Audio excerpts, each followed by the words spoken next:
Good morning, good afternoon, good evening, whenever you may be watching. This is Christine at Christina's Crocheting, and today is Wisdom Wednesday. I'll be reading from Every Day with Jesus by Greg Laurie.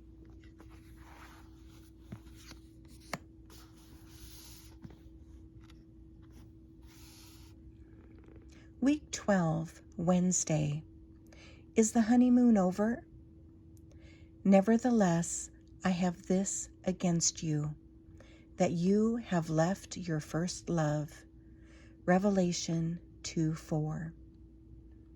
What is the first love that Jesus was speaking of in Revelation 2? It's similar to the kind of love that two newlyweds experience.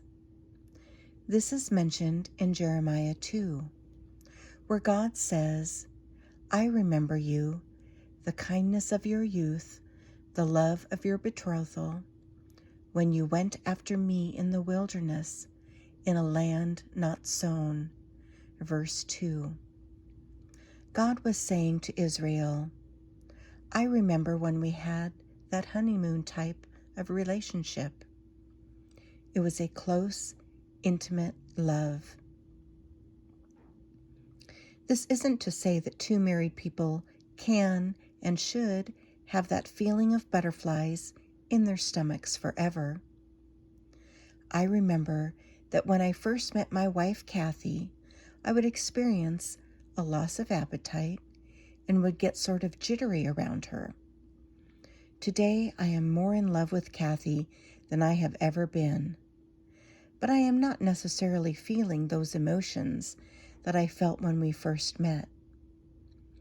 In the same way, God isn't saying that He expects us to walk around with a constant emotional buzz in our lives as a result of being His followers. But He is speaking of a love that doesn't lose sight of the very things that brought it into being.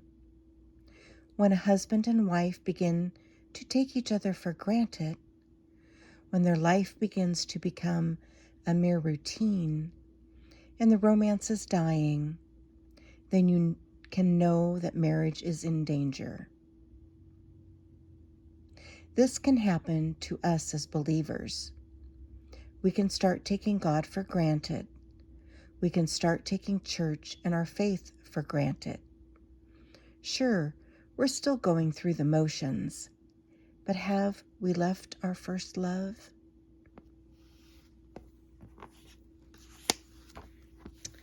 Thank you for joining me today, Wisdom Wednesday. I hope you have a wonderful day, and I look forward to seeing you next week. Thank you.